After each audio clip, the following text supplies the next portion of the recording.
Hello, good morning class 7 के बच्चों। तो स्वास्थ्य में सरकार की भूमिका पाठ 2 को आज हम देखेंगे। जैसे कि आप लोगों को पहले से पता है कि हमारा देश जो है एक लोकतांत्रिक देश है ना।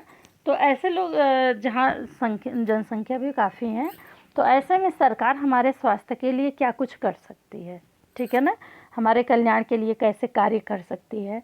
तो इस विषय पे हम आज इस पाठ में चर्चा करेंगे, ठीक है ना। तो लोकतंत्र में लोगों की यह अपेक्षा रहती है कि सरकार उनके कल्याण के लिए कार्य करे। यह शिक्षा, स्वास्थ्य, रोजगार प्रदान करने एवं गृह निर्माण, सड़कों का विकास तथा बिजली आदि उपलब्ध कराने के माध्यम से हो सकता है। इस अध्याय में हम स्वास्थ्य के अर्थ और उससे संबंधित समस्याओं को जांचेंगे। इस अध्याय के उपशीर्षकों को देखिए। अपने विचार में यह विषय सरकार के काम से कैसे या किस प्रकार जुड़ा हुआ है। तो सबसे पहले देख लेते हैं स्वास्थ्य क्या है। तो हमारे बीमारियां और चोट आदि से मुक्त रहना ही स्वास्थ्य है, ठीक है ना। जो विभिन्न प्रकार की हमको बीमारी वगैरह रहती है, हम उससे मुक्त रहें, यही स्वास्थ्य है। लेकिन स्वास्थ्य केवल बीमारियों से संबंधित नहीं है।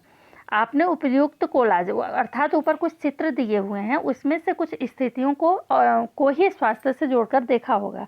प्रायः हम ध्यान नहीं देते हैं कि उपर्युक्त हर स्थिति का संबंध स्वास्थ्य से है।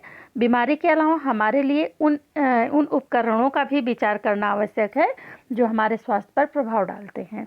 उदाहरण के लिए, यदि लोगों को पीने के लिए स्वस्थ पानी और प्रदूषण मुक्त वातावरण मिले तो वे सामान्यतः स्वस्थ रहेंगे। दूसरी ओर, यदि लोगों को भरपेट भोजन न मिले अथवा उन्हें घुटन भरी अवस्था में रहना पड़े तो उनके बीमार पड़ने की संभावनाएं अधिक होती हैं। इसलिए आपको बार बार बोला जाता है कि आप हमेशा जो है खुश रहा करिए। हम सब चाहते हैं कि हम जो भी कार्य करते हैं चुस्ती से और ऊंचे मनोबल के साथ करें।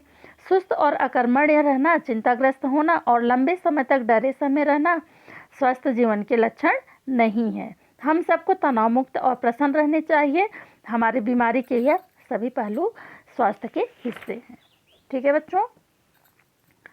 तो आगे देख लेते हैं भारत में स्वास्थ्य सेवाएं, ठीक है ना। तो इसमें जो है 2 कॉलम बनाया गया है। क्या आप इन स्तंभों को कोई और शीर्षक देना चाहेंगे तो आप अपने हिसाब से दे देना, ठीक है ना। जैसे भारत में सर्वाधिक चिकित्सा महाविद्यालय और यहाँ सबसे अधिक डॉक्टर तैयार किए जाते हैं। लगभग हर वर्ष 15,000 नए डॉक्टर योग्यता प्राप्त करते हैं। दूसरे कॉलम में बताता है भारत के अधिकांश डॉक्टर शहरी क्षेत्र में बसते हैं। ग्रामवासियों को डॉक्टर तक पहुंचने के लिए दूरी तय करनी पड़ती है, लंबी दूरी तय करनी पड़ती है। ग्रामीण क्षेत्र में जनसंख्या के मुकाबले डॉक्टरों की संख्या काफ़ी कम है। फिर फर्स्ट कॉलम में आ जाते हैं। पिछले वर्षों में स्वास्थ्य सेवाओं की सुविधा में काफ़ी वृद्धि हुई है। जैसे सन 1950 में भारत में केवल 2,717 अस्पताल थे। सन 1991 में 11,774 अस्पताल थे और सन 2000 में यह संख्या बढ़कर 18,218 हो गई है। तो दूसरा कॉलम बताता है कि भारत में करीब 5 लाख लोग प्रतिवर्ष तपेदिक अर्थात टीबी से मर जाते हैं।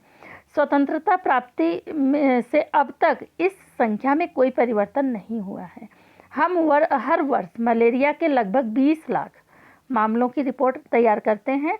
यह संख्या कम नहीं हो रही है इतने डॉक्टर होने के बाद। फर्स्ट कॉलम बताता है कि भारत में विदेशों से बहुत बड़ी संख्या में इलाज कराने हेतु चिकित्सा पर्यटक आते हैं। वे उपचार के लिए भारत के कुछ ऐसे अस्पतालों में आते हैं जिनकी तुलना संसार के सर्वश्रेष्ठ अस्पतालों में की जा सकती है, ठीक है।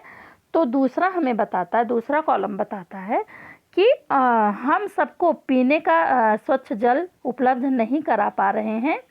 संचारणीय बीमारियां पानी के द्वारा एक से दूसरे तक लगती है। इन बीमारियों में से 21% बीमारियां क्या हैं, जल जनित हैं, अर्थात जल के द्वारा होता है। जैसे हैजा, पेट में कीड़े, हेपाटाइटिस आदि।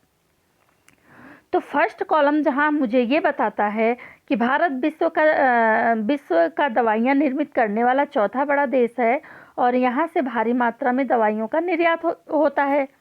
तो दूसरा कॉलम बताता है भारत के समस्त बच्चों में से आधों को खाने के लिए पर्याप्त भोजन नहीं मिलता है और अल्प पोषण के वो शिकार हो जाते हैं।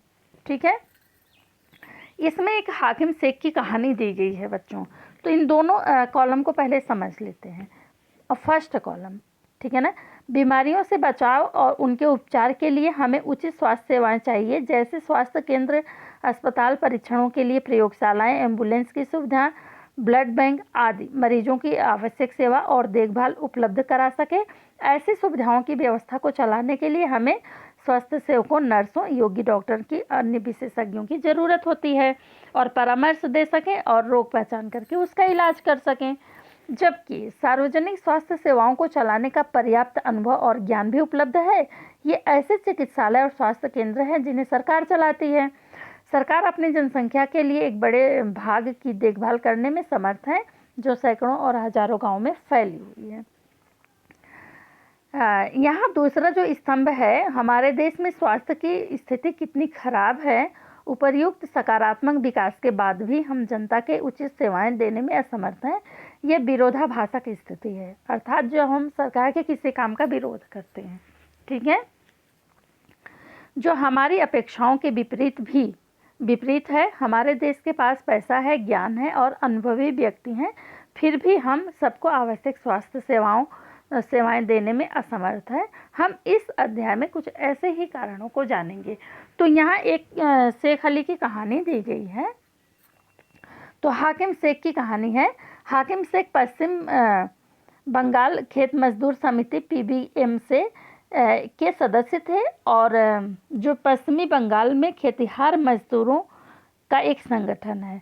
1992 में एक सामूहिक चलती हुई ट्रेन से गिर गए और उन्हें सिर में गंभीर चोट आई। उनकी हालत बहुत नाजुक थी और उन्हें तुरंत इलाज की आवश्यकता थी।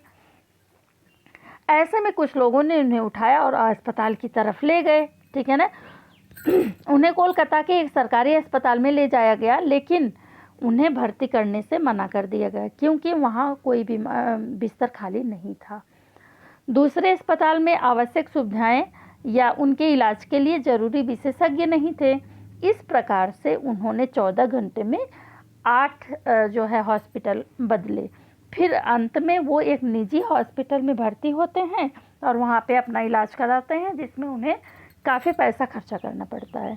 इसके बाद जब वो ठीक होते हैं तो वो जिन हॉस्पिटल ने उन्हें एडमिट नहीं किया था, भर्ती नहीं किया था, वो उन्हें जो उन पे क्या कर दिए, मुकदमा दायर कर दिए। यहाँ पे एक रंजन और अमन की जो है कहानी दर्शाई जाती है इस चित्र में। रंजन जो है एक संपन्न समृद्धशाली परिवार से होता है, जबकि अमन के माता पिता जैसे तैसे गुजारा करते हैं। ऐसे में अगर दोनों बीमार हो जाते हैं तो एक जो है निजी हॉस्पिटल में जाके अपनी अच्छे से इलाज कराता है, तो दूसरा जो है अस्पताल की लंबी कतार में खड़ा अपने बारी आने का, अपना नंबर आने का जो है इंतज़ार करता रहता है, ठीक है। तो ये अभाव है हमारे देश में, ठीक है ना। तो सार्वजनिक और निजी स्वास्थ्य सेवाएं क्या हैं, है ना, तो उसको देख लेते हैं।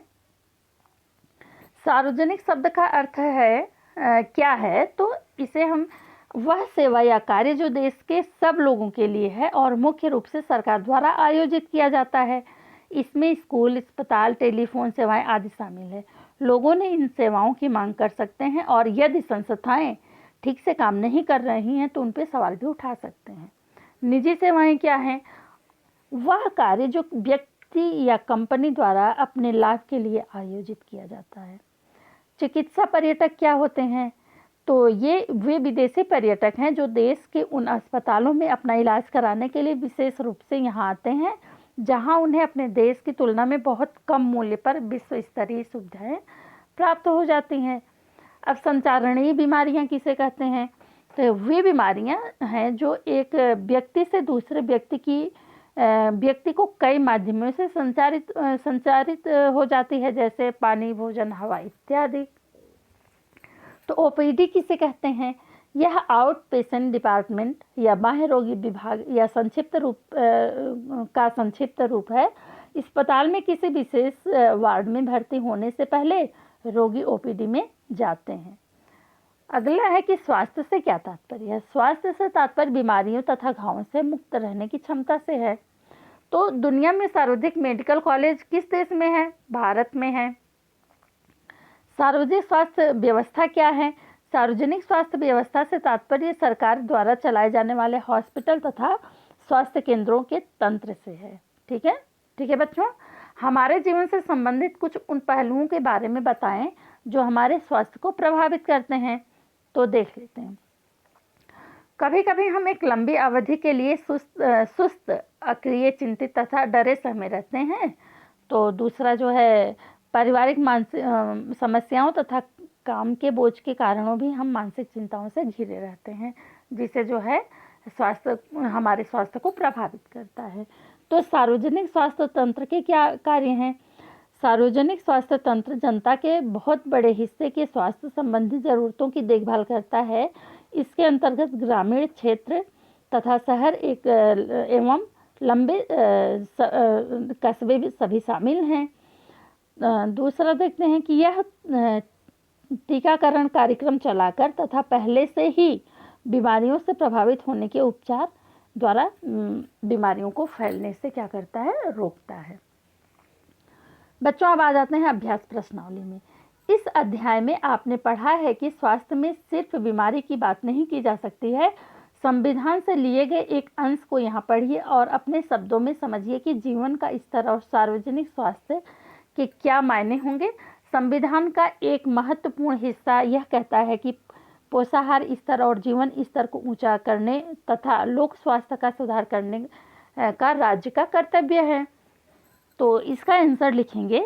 भारतीय संविधान के नीति निर्देशक तत्वों में लोगों के कल्याण से संबंधित कई उपबंध लिखे गए हैं, जिसके तहत सरकार के लिए कई तरह के दिशा निर्देश जारी किए गए हैं।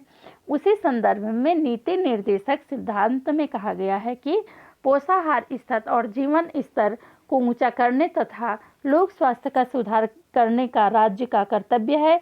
इसलिए भारत सरकार, राज्य सरकार और स्थानीय सरकार ने कई स्वास्थ्य केंद्र का निर्माण किया है तथा पोषाहार स्तर और जीवन स्तर को ऊंचा करने के लिए कई कार्यक्रम चलाए गए हैं। दूसरा क्वेश्चन है आपका, सबके लिए स्वास्थ्य की सुविधाएं उपलब्ध कराने के लिए सरकार कौन कौन से कदम उठा सकती है? तो इसका आंसर लिखेंगे।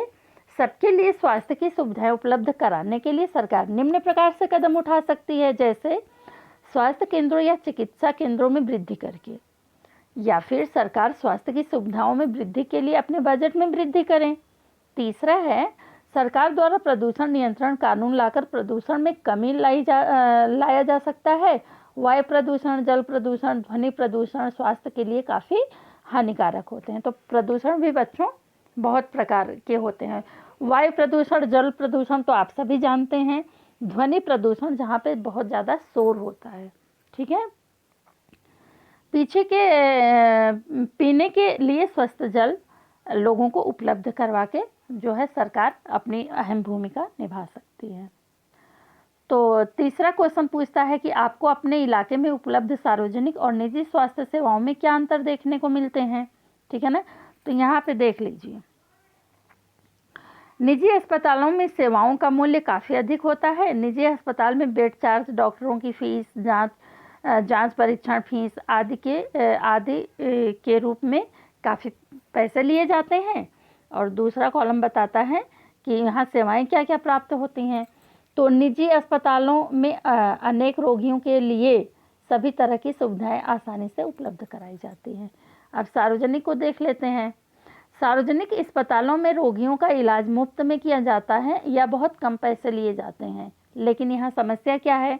तो सार्वजनिक अस्पतालों में रोगियों की लंबी लंबी कतारें होती हैं और कोई भी सेवाएं आसानी से प्राप्त नहीं होती हैं।